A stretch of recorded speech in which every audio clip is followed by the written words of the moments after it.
नमस्कार, स्वागत है आपका हमारे यूट्यूब चैनल पर। बात करते हैं हिंदी कार्यपत्र कक्षा 8 96 की 96 पर एक अनुच्छेद दिया गया है चित्तौड़गढ़ से संबंधित। उन अनुच्छेद को पढ़ना है, उसके उपरांत प्रश्नों के उत्तर देने हैं। पहला प्रश्न पूछा गया है, चित्तौड़गढ़ की नदी के लिए किस लिए प्रसिद्ध है? तो ये पहाड़ी पर बने दुर्ग के कारण प्रसिद्ध है। चित्तौड़गढ़ का किला कौन सी नदी के किनारे पे है? तो वो होती है बेड़स नदी है, जिसके किनारे पे बना हुआ है। अर्थ लिखकर वाक्य प्रयोग करना, जैसे सिरमौर का वाक्य प्रयोग होगा, हिमालय भारत का सिरमौर है, यानी सबसे ऊपर है। बलिदान, देश की आज़ादी में अनेक वीरों ने बलिदान दिया।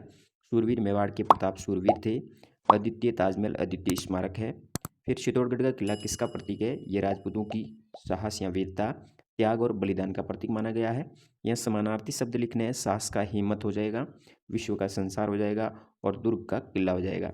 भारत के प्रसिद्ध किलों के नाम और किला कहाँ स्थित है वो लिखना है। जैसे किले का नाम लोहागढ़ भरतपुर में, मेहरानगढ़ जोधपुर में, कुंभलगढ़ राजसमंद में, और भी आप इस तरह से कोई भी किले लिख सकते हैं। फिर बात करते हैं कार्यपत्र 97 के ऊपर एक गद्यांश दिया है, उसको पढ़ने के उपरांत प्रश्नों के उत्तर देने हैं। प्रदक्षिणा पथ पर चढ़ने के लिए किस दिशा में सीढ़ियां हैं? इस गद्यांश के अनुसार दक्षिण दिशा में। स्तूप के प्रवेश द्वारों की ऊंचाई लगभग कितनी है? 10 मीटर है। वृक्ष किसके ज्ञान का प्रतीक चिन्ह है? महात्मा बुद्ध की। फिर दूसरे में रिक्त स्थान की पूर्ति करनी, ऊपर 3 शब्द दिए गए हैं। तो पहले रिक्त स्थान में आ जाएगा, प्रवेश द्वार बलुआ पत्थर से बने हुए हैं। प्रतीक चिन्ह महात्मा बुद्ध से संबंधित है। स्तूप के चारों ओर जमीन पर एक और वेष्टनी है। फिर आगे, अगर आप अपने परिवार के साथ किसी दर्शनीय स्थल पर जाते हैं, भीड़ के कारण आप बिछड़ जाते हैं, तो आप क्या करेंगे?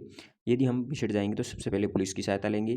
फिर यदि कोई आसपास ना हो तो फिर किसी के द्वारा फ़ोन लेकर के हम अपने घर वालों से फ़ोन के द्वारा संपर्क करके उनको लोकेशन या स्थिति बताएंगे कहाँ पे है, फिर उनके पास पहुँचने में आसानी रहेगी। इस तरह से हम प्रयास करेंगे, ये आप लिख सकते हैं, या अपने अनुसार आप क्या प्रयास करेंगे वो भी आप लिख सकते हैं। फिर बात करते हैं कार्यपत्रक 98 की 98 के ऊपर बादीपुर बाघ अभ्यारण्य से संबंधित एक न्यूज़ दी गई है, समाचार दिया गया है। इसको पढ़ने के उपरांत प्रधानमंत्री ने रविवार को क्या लॉन्च किया? बिग कैट्स लॉन्च किया। इस कार्यक्रम को लॉन्च करने का उद्देश्य था बाघ और शेरों का संरक्षण करना। इस खबर के अनुसार भारत में 2022 में बाघ गिने गए थे, तब थे 3617। फिर पीएम श्री योजना से संबंधित एक कट और दी गई है, उसे आधारित नीचे 2 सवाल है। पीएम श्री योजना में राजस्थान के विद्यालयों का कितना चयन हुआ है? वो 402 विद्यालयों का चयन किया गया है। इस योजना के तहत स्कूलों को बनाया जाएगा, मॉडल स्कूल के रूप में विकसित किया जाएगा पीएम श्री योजना के तहत। पीएम श्री योजना जो कि अभी प्रधानमंत्री योजना के तहत ये संचालित हो रही है, जिसमें 402 विद्यालयों का चयन हो, उससे संबंधित ये खबर दी गई है, इसका कट दी गई है, इसके आधारित 2 प्रश्न पूछे गए हैं। फिर बात करते हैं 99 की 99 कार्यपत्र की, ये मुहावरों से संबंधित है। इस घड़े के क्षेत्र के अंतर्गत कुछ मुहावरे दिए गए हैं, उसका समानार्थी सामने लिखें। जैसे ऊँची दुकान फीका पकवान का हो जाएगा, दिखावा अधिक काम कम, चारों खाने से तोना यानी बुरी तरह से हार जाना, ये आएगा। फिर दुम दबाकर भागना यानी डर जाना, हेकड़ी दिखाना यानी अकड़ दिखाना, जिसकी लाठी उसकी भैंस यानी बलशाली की जीत होना, और बेपेंदी का लौटा यानी अवसरवादी। इस तरह से पढ़ना है। फिर यहाँ पे कुछ मुहावरे लिखने हैं, उनका वाक्य प्रयोग करना। जैसे आँखों का तारा, सिंह अपनी माँ की आँखों का तारा, ये ऑलरेडी लिखा हुआ है। इसी तरह आँख दिखाना, पिता ने पुत्र को आँख दिखाई। कान पर जूं न रेंगना, मौन के कान पर जूं तक नहीं रेंगती।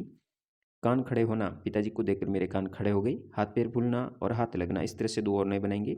तो शहर को देखकर श्याम के हाथ पैर फूल गए। आज मेरे हाथ सोने की सेन लग गई। इस तरह से आप वाक्य प्रयोग करेंगे। फिर बात करते हैं अंतिम कार्यपत्रक 100 की।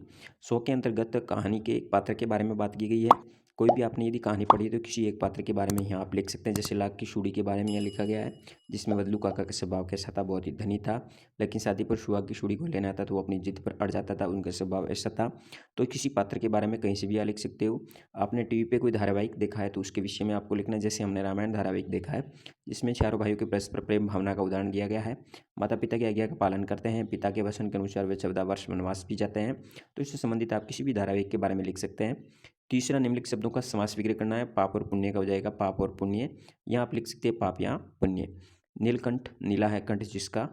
फिर शक्ति के अनुसार विग्रह दिया गया है, इसको आपको समस्त पद लिखेंगे तो यथाशक्ति हो जाएगा। आप मंत्रियों के में प्रधान है जो यानी प्रधानमंत्री हो जाएगा। फिर यहाँ पे आपको अगले में देशज और विदेशज शब्दों को अलग करना है। देशज हो जाएगा शब्द, हवा, जन्म, गाड़ी, ये देशज है। मीटर, पेन, अक्ल, कैंची, ये शब्द विदेशज है। तो इस तरह से आपको अलग अलग करना है इस वर्कशीट में। 100 के बाद अंतिम कार्यपत्रक के बाद आता है आकलन नंबर 18, जो कि अंतिम आकलन होगा। भावार्षिक संज्ञा है, बुढ़ापा पहले राइट हो जाएगा। निम्नलिखित स्त्रीलिंग शब्दों का सही समूह हो जाएगा चक्री, मकड़ी और टोकरी। फिर तीसरे प्रश्न में 2 पर्यायवाची शब्द लिखने हैं। बादल का हो जाएगा मेघ, घन, पानी का हो जाएगा जल और नीर। चौथे प्रश्न में आपको विलोम क्रिया शब्द का विलोम शब्द लिखते हुए वाक्यों को पुनः लिखना है। जैसे बबली बहुत देर से खड़ी है, यहाँ खड़ी का हो जाएगा बैठी विलोम शब्द। यहाँ शीघ्र जग जाता है तो जगना, और हो जाएगा सोना, सो जाता है। श्वेता पार पर सर्दी है, यहाँ सड़ना का हो जाएगा उतरना। फिर नव्या के दादाजी दुकान पर चले गए, यहाँ चले जाना, यह हो जाएगा आ गए। इस तरह से विलोम शब्दों का प्रयोग करना है।